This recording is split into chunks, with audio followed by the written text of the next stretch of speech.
พี่พอคุณสาคุณสาคนที่ฉันรักคือไออุ่น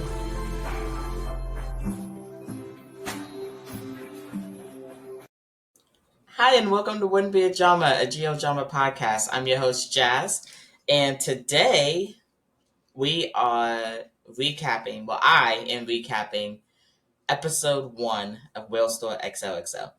The long-awaited drama we've been waiting for a long time. I'm so excited. I just finished watching it. I'm a little late because I just got back from vacation. I had a great vacation, great few days away. It was amazing. I don't know if anyone here is like a K-pop fan, but I went and saw Stray Kids in concert, and it was a great show. I loved it. But yeah, so now we're back, and we're going to be recapping Whale Store XOXO, and I'm so excited to talk about it. Okay, so long-awaited drama, new GL drama from GMMTV with Milk and Love, and then we have June and Mewnich as well. So, episode 1 starts off pretty strong. Starts off with, we see Milk's character, Wan, driving, and she's listening to a radio broadcast of some break-ins that have been happening in the neighborhood. And she goes to a store, and she sees someone, poking around outside the store.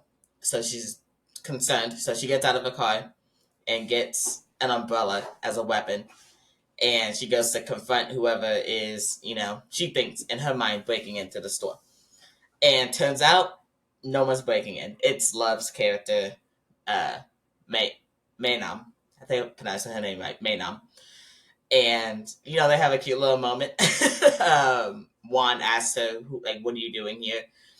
And Maewnam looks down and she's like, there's a rat by your feet. And when Juan looks down, there's a rat scurries by and she freaks out, drops her umbrella. And the way the umbrella drops is perfectly timed so that the flashlight on the other end is shining a spotlight right on them. I'm not gonna lie, it was cute. It was a nice little scene. So that's how we see them meeting for the first time. And next we have a little montage of them doing like their daily lives 2 weeks prior. We see Juan, she's doing her morning jog.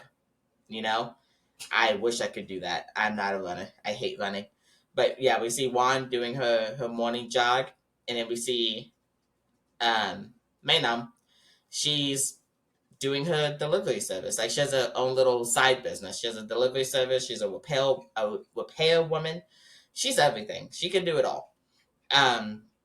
So we see them both doing their respective things, and then towards the end we see you kind of see a little bit of Juan's personality. She seems like a little bit impatient almost, because there was one scene during the montage where she's in the elevator and someone gets in with her and is asking to hold and wait for her friend, and instead of waiting she just kind of leaves and takes the stairs instead.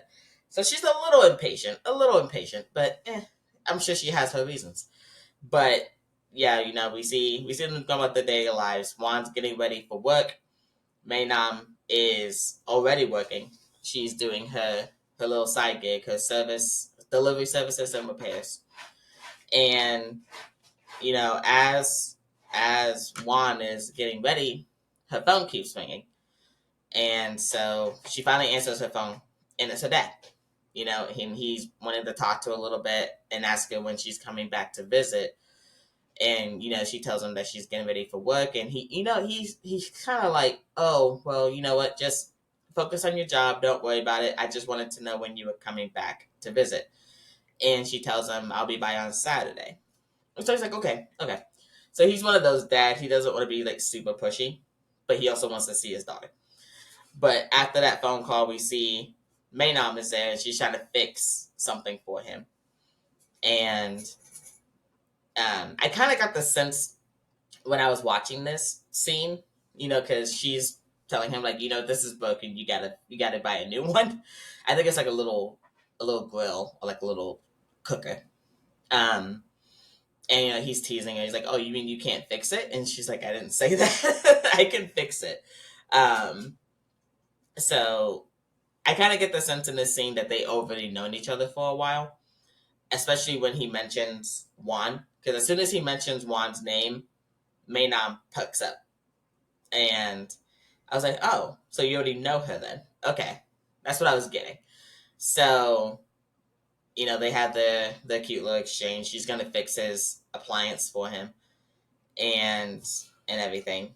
Um so then we cut back to we see Wan at her job, and she's supposed to be giving this presentation, and one of her coworkers is not there. The coworker who has the presentation is not there. So they're kind of scrambling a little bit, and her supervisor is very upset that they're not prepared. And I don't like her supervisor. I don't like her supervisor for reasons we'll get into here in a minute. But Wan, being the professional that she is, she goes in there, she talks to the client, which, by the way, we get Milk speaking fluent Japanese. Milk is speaking fluent Japanese. Oh my goodness. I never thought I needed Milk speaking Japanese in my life, but I'm happy we got it. I am. I'm not gonna complain. I'm happy we got it. It was a shock, to say the least. I was not expecting her to speak fluent Japanese. But she goes in there, she does her thing, she's talking to the client, and everything's going well for the most part. And then her coworker comes in, with one who has the presentation. She comes in late and or on time, depending on how you look at it. And the boss is not happy, so they start speaking in Thai so that the client can't understand them. Although I'm pretty sure he probably does. And she's explaining, my kid was sick. I was up all night taking care of him. I tried to work on this. It's just not working right now. And her supervisor is, for he's not a good person. Let's just put it that way. He's not nice. He's pretty much saying, like, that's your problem. That's not my problem. You need to have work done, blah, blah, blah. And so Wan comes up with an idea to, like, get the client away. So she tells them about the little smoothie bar that they have downstairs. So she has her other coworker take him down to get a smoothie. And while that's happening, the supervisor is laying into, I think her name is Yu. Supervisor is laying into Yu, and is pretty much saying, like, I knew I shouldn't have hired a mom. Like, you can't focus on work if you're too busy focusing on your kid type stuff. Which is real. It's happening in the real world right now. Like, it's insane. That women can't have both a job and be a mom at the same time, because companies don't want to hire them because they feel like they're not focused on, the job. They're more focused on their families, which they should be, because, jobs come and go, but your kids are your kids. Like, you gotta put your kids first in a lot of cases. So while he's pretty much berating her, Juan steps up for her, and and she tells him off. She's like, you know what? You can't say things like that. Like, why are you acting so cold and cruel? Like, you can't do that. Meanwhile, she's standing up for him, and her phone is blowing up on the table. And we find out why her phone is blowing up. And, we get a little not scene skip, but we see Maewnam coming back to Juan's dad's store with the appliance that she fixed for him. And, she comes in, she's talking to him and joking with him, and she sees him kind of slumped over on the table. And she thinks that he's pretending to be asleep to get out of paying her. And she's like, pretending to be asleep isn't going to help it. And when she goes to see him, she realizes he's not faking it. And he ends up being rushed to the hospital. And when Juan finally answers her phone, she hears someone say, your dad's condition's gotten worse. You need to get to the hospital. So she's freaking out. We see her rushing to the hospital, and as soon as we see her get to the hospital, right in front of the emergency room, Maewnam is there, and she apologizes to Juan, saying, I couldn't get him here in time. And we find out then that Wan's dad passed away. And Wan, she's going through it. She realizes that she missed out on a lot, and she kind of breaks down like they're in the hospital, and Maewnam is there, and she gives her a little bit of a comfort hand on her arm, and then the next thing we see is Wan getting ready for work again, and this time she's wearing all black because she's mourning.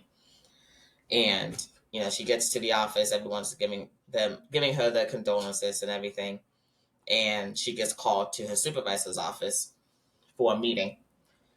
And when she gets into the meeting, her supervisor apologizes for not going to the funeral, but he sent a wreath. And she's like, yeah, I got it. She's like, is there anything else that you want? Because I'm kind of busy. Like, what else do you want? And he's like, well, I actually wanted to talk to you about what happened the other day. And he pretty much tells her off for talking back to him and stepping in where she didn't need to step in when it came to the coworker that he was berating. And Wan tells him, she's like, I was standing up for someone who wouldn't dare stand up to you. And he's like, well, I'm your boss. It's my right to be able to do things as I see fit. And she's like, yeah. Excuse me. She's like, yeah, but you got to remember, you don't work alone. We work as a team. And, you got to remember that everyone's working here, yes, but we all also have our own lives that we have to deal with, too. And he's not hearing any of that. He's one of those bosses that it's my way or the highway type of thing. And I've had bosses like that in the past. That's not fun, which is why I don't work for them anymore. And Juan is trying to, tell him, you can't make us work on weekends. You can't make us drop everything just to do what you want us to do 24/7. That's not how this works. We also have our own lives. We have to be able to take care of ourselves. We have to take care of our families. And yeah, so he gets mad and he's telling her, you know what? Maybe we can't work together anymore. And she's like, that's fine. I was kind of preparing for this anyway. So she pulls out her resignation letter and puts it on the table. And he's telling her that if you quit now, you'll probably never find another job again. And she's like, that's fine.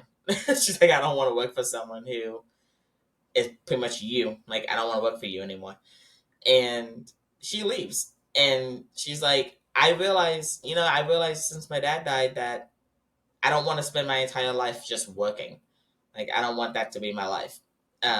So yeah, you can find someone to replace me. That's fine. But I only had one dad, and I don't have him now. So I'm gonna live my life for myself instead of for other people. Basically, him. And right before she walks out, she turns around and she tells him, she's like, one more thing. If something would have happened to you, this company would replace you too, just like everybody else. Pretty much telling him, you're nothing special. You're no different from the rest of us. Which is true. And I applauded her for that because that was amazing. So yeah, after that, the next thing we see is one of the ladies from the beginning who runs a hair salon store. She's walking to her shop. She's carrying some boxes, and she walks past the Juan's dad's store, and she's like, ever since the store closed down, I have to drag all my supplies from someplace else, and it's exhausting. And she asked her daughter, who's underneath the hair dryer, to take the boxes out back, and her daughter, who we meet, is Champu or Cham. She's like, I can't do anything. I just got my nails done.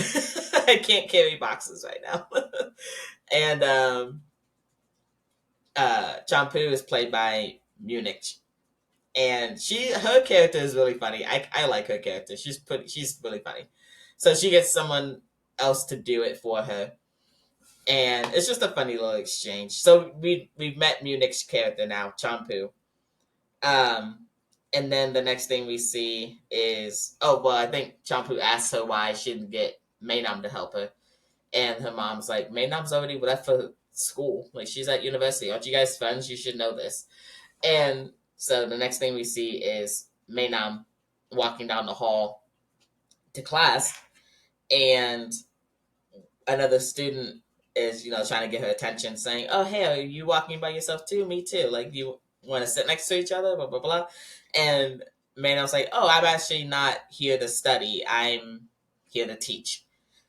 And he's like, "Oh, well, I mean, if you didn't want to sit next to me, you didn't have to lie like that." She's like, "It's funny that you think I'm lying. I'm not lying. I'm here to teach." And as soon as she gets in there, we find out she's the professor. So between Milk speaking Japanese and Love being a professor, we're getting everything we didn't think we would get. At least not everything I didn't think we would get. I don't know if I'd be able to focus if Love was my professor in college. I don't know. But she's a professor, and it's like she's teaching a marketing course, which seems to be on brand for her, considering her side business and everything. So yeah, everyone in her classroom is also shocked that she's a professor. So yeah, we see her doing her thing, and then the next thing we see is we see Wan again, and she's carrying some boxes. I'm assuming she just came from her office. But at the further communication later, we find out she was getting documents and stuff for her dad, and we see her and a friend of hers talking about everything, and her friend's name is Noi. I have to remember that her friend's name is Noi, and she's played by Piploy, which is one of Linda's favorite actresses. So I'm a little sad that Linda couldn't be here to talk about this, because she would have gone off about Piploy, because she loves Piploy. But yeah, we see Noi talking to Juan about everything, asking her like, "Why did you quit? Like, you're almost 30 years old and you quit your job? Wow." But she's like, "I'm surprised you didn't do it before." She's like, "If I were you, I would have punched him a long time ago." And she's saying how her boss was always toxic, and Juan is joking with her. She's like, "But if I actually did punch him, would you be my lawyer?" And she's like, "No, no, I would not." So they're talking about her dad's house, the business. Noya is telling her that she needs to get all her documents in order and find this and find that. There's just a lot to do. When a parent passes away and you're the only child, there's a lot that you have to do, unfortunately, and it's a lot. It's very stressful. And we see Juan kind of going through it. You can see she's stressed out. She's a little stressed out, but at the end of the little exchange, we see Noi looking at Juan, and you can tell that Noi likes her. Like, I think Noi does have feelings for her. You can tell just by the way she looks at her. But after this, we jump back to school, and next we see a new character. We see June pop up, and June plays Tonam, and she's also one of the professors. And she walks into her classroom, and there's just writing all over her board. And she makes a comment like, "You couldn't even erase the board." So we wonder who didn't erase the board. So we see Maewnam. She's trying to talk on the phone, and she can't do anything because Champu is talking about her nails constantly. Whenever Maewnam leaves, Champu is right there talking about her nails. And at one point, Maewnam tells her, she's like, "I can't focus if you're talking to me about this. Like, please stop for 5 minutes so I can finish this. Please. For the love of God, please." Um, so they're having their little spat, and then I think it's the boss comes in with some snacks for them all. And then Tonam comes in, and she's laser focused on Champu and asking, "Why didn't you not erase your board after your class ended?" And Cham's like, "Because I got new nails and I can't. I don't want to get them dirty. I can't do it." And Tonam's like, "You can't get your nails dirty, but by erasing your board, but you can write all over it." And she's like, well, I have the right to teach. I can't do it telepathically. And so they get into a little argument, and Maewnam leaves to go take a phone call. And while Tonam and Chom are fighting, Tonam just grabs her arm and is like, you know what, we're going to settle this right now. So that she drags her off into the stairwell. And this is when we find out that they're actually dating each other. Kind of figured, we already knew that from the trailer though, right? They're dating each other. And so Tonam is trying to get Champu to, give a little kiss on the cheek to make up for everything. And Chomp's like, no, what if someone sees us? And Tonam's like, no one's gonna see us. We're fine. And then all of a sudden you see Maewnam coming down the stairs like, hey, are you guys dating? So now Maewnam knows that they're dating. I don't know how she didn't figure it out before. I don't know how long they've been dating though either. So there's that. So next we see, we see Maewnam teaching still at the end of her class, and she's tired. She's like, I've had a long day. She's tired, so she's going out to her bike to go home, and she gets a call from her mom, and she doesn't answer the phone call. And so you see that she has kind of a strained relationship with her mom, and you are kind of wondering what that's about, like why. And she's riding her bike, and she passes by the store, and she's kind of just hanging out there, and she hears some meowing coming from the trash or the stuff by the door. And so she stops and she's trying to find the cat because she can hear the cat, and so she's bent down trying to find it. And that's when we see the scene from the beginning of the episode where Wan comes at Maewnam with an umbrella, thinking that she's breaking and entering. So yeah, we see them meet each other again, and so Wan helps her find this cat, and they find the cat, and he's a cute little orange cat. He's so precious. He's such a cute little guy. And after they find the cat, Wan notices that the power goes out, and Maewnam's like, "Oh, I can fix that." So she gets the power back on temporarily. She's like, "It's a temporary fix. You're gonna have to get the wires replaced, but if you need anything, let me know." And Maewnam's kind of like, "Oh, you can fix stuff," and Wan's like, "You can fix stuff," and Maewnam's like, "Yeah, I can fix anything really." And she tells her, "If you need anything, please let me know." And she asks Wan like what she's doing there this late at night, and Wan kind of lies and says, "Oh, I'm looking for some documents for my dad." And then she kind of opens up a little bit more. She's like, "Actually, no, I'm not here looking for documents. I miss my dad, and I wanted to be here." And then she starts crying, and it gets a little emotional because she feels bad because she's thinking back on when her dad was alive and how she would just not answer his phone calls or answer them but tell him that she's busy and that she'll talk to him later, and she just never did, and she's feeling guilty about not being there enough for her dad. And I get that. I can relate to that. And she starts crying and everything, and Maewnam tells her, your dad would be proud of you now, just like he was when he was still here.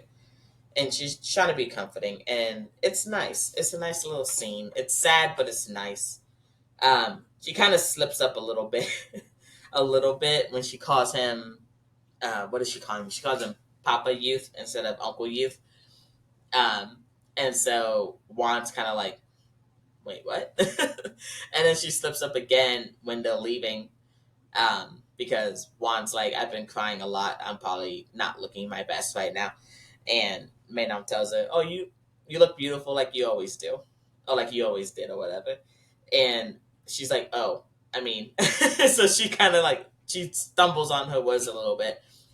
And I'm like, you guys know each other. You know each other from somewhere. And it's like, I'm thinking this in my head as I'm watching it. I was like, there's no way that you don't know each other somehow. And I think at that point, like, Wan is kind of intrigued by Maewnam. And So, they leave, and Maynam's talking to the cat, trying to find out like what she's gonna do with it. And she's like, I can't take you back to the dorms. There's no pets allowed. And Juan's like, oh, you're a student? You shouldn't be out late at night like this. Like, don't get into any trouble, blah, blah. And Maynam tries to tell us, like, oh, no, I'm not. And but Juan cuts her off and pretty much tells her off for being out late if she's a student. And I was like, yeah, but she's not a student, though. She's a professor. She's a professor. Um, so she tries to find some place to take the cat. I think she ends up keeping it. But she gets a text from her mom, Maynam does, pretty much saying, why didn't you answer my phone call? Come home tomorrow. I need to talk to you. And so now she's like, well, great. Now I have to go home. But after that, we see Juan at the store.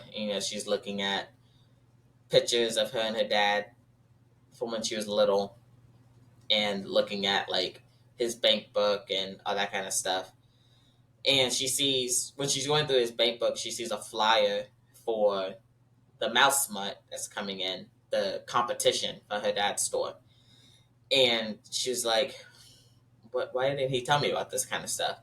And she sees a little note that he wrote on the flyer saying, new rival, fight or die. And in that moment, that's when she decides, you know what? I'm gonna take over this store. And I'm gonna do what my dad couldn't do. I'm gonna make him proud by taking over the store. And so she gets out her phone and she looks at her text messages from her dad. And the last one that he sent her was asking how her work was going. And so she texts him back saying, I'm gonna take over your store. I'm gonna take over your store. And I was like, yeah, you take over that store. It's gonna be great. It's gonna be a lot of fun. But then in the last few minutes of the show, we see Maynam go back home to see her mom. And you can tell, like, Maynam and her mom do not have a great relationship. At least in Maynam's point of view. They do not have a good relationship. Maynam's mom asks her if she's eaten yet, and Maynam says, no, I haven't, but you don't have to worry about making me food. I'm fine. I will find something later. And her mom's like, no, that's why I asked you. She was to come eat, so come eat. So they're sitting at the table, and one of the servants brings Maynam a bowl of soup. And, Maynam's taking a little bit of it, and her mom's like, so what do you think? Is it good? What do you think? Tell me. And Maynam's like, it's pretty good. And her mom's like, right, you never know it was, like, ready to go meals, right? And so she's pretty much pitching a business idea to her daughter for what they're going to be selling in the new mouse smut. Yeah. So now we know that Maynam's family is the competition for Juan, which I thought I knew it was gonna be because of the trailer, but I didn't think we were gonna find out this quickly in the show. I'm glad we did though. So her mom is asking like how her PhD is coming along, if she's found something to focus on. And Maynam's like, I'm still looking. And she's like, still? What about your Maynam services gig? Like, what's going on with that? I thought you were doing that. And now Maynam's like questioning if she wants to still do that or not. And, she's contemplating things. And her mom doesn't seem very supportive of it anyway. She's trying to get her to focus on something else. And right when Maynam is like, yeah, maybe I should give it up or whatever, the sign on the back of her bike falls off. And so she's like, ugh, not right now. I'm already having a bad day. I can't deal with this too. So she goes to throw her sign away, and Juan stops her. And she's like, I can fix it for you. And Man's like, no, that's fine. I was like, no, I'm going to fix it for you. And I was like, oh, that's cool. Juan can fix things. That's awesome. And we cut back to Wan just duct taped the sign to her bike. I love that. I laughed so hard at that. She just duct taped it right to her bike. And I was like, yeah. I mean, it's a thought that counts, right? She tried. She tried. Um, so yeah, Juan's like, I don't have any screws or anything like that, so this is just something to keep it together. But Maewnam appreciates it. She thought it was cute. She appreciated it. So they're standing there, and Maewnam thinks back to when they first met, when they're both still in school. So this is where we get a little bit of a flashback to, I'm guessing, Wan was Maewnam's senior in school, in college, and Wan helped her out by keeping her dry from the rain by holding an umbrella over her. And I think that's the moment where Maewnam fell in love with her, which spiraled into her helping her dad out around the store when Wan was gone. Trying to keep that connection with them. That's what I'm thinking. I'm thinking that's probably the main reason why Maewnam was helping Wan's dad out while Wan was gone, was because she really liked her. I think her dad was trying to get her back in town so that they could meet again. I think her dad was in on it. I think that's why he was so pushy to get her back into town, was because he wanted them to finally meet up again, and be together. That's what I think. That'd be cute if it was. But that flashback gets cut short when Wan asks if she's okay, if she said anything, and if she said anything wrong. And man, like, no, thank you. So she's wiping some tears away, and Wan tells her, don't cry, and she wipes some tears from her face. And yeah, it's cute. It's very cute. I like them together. I think I'm gonna like this drama a lot. But yeah, that was pretty much the end of the episode. They kind of part ways a little bit. It's a cute little moment.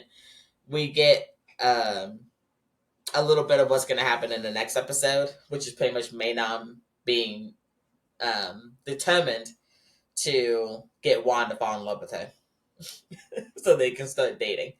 That's what she wants. That's her ultimate goal. So we see little clips from the next episode of Maewnam inserting herself into Wan's life. And I can't wait to see that. It's going to be so much fun. But yeah, that was episode 1 of Whale Store XOXO. Let me know what you guys think of the first episode so far. I want to talk to you guys in the comments. I'm looking forward to the rest of the episodes.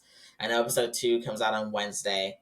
I'll watch it on Wednesday, and I'll probably have my recap out for you guys on Friday. That's what I'm hoping for anyway. I'm hoping to have it out on Friday. If not Friday, Saturday. But yeah, let me know what you guys thought of episode 1. I'm so excited for this episode, for the series, I mean. And yeah, more Milk of Love content. I can't wait. But yeah, make sure to like the video, subscribe, turn on your notification bells for future recaps. And I will talk to you guys next episode. Bye. พี่เลิฟคุณสาคุณสาคนที่ฉันรักคือไออุ่น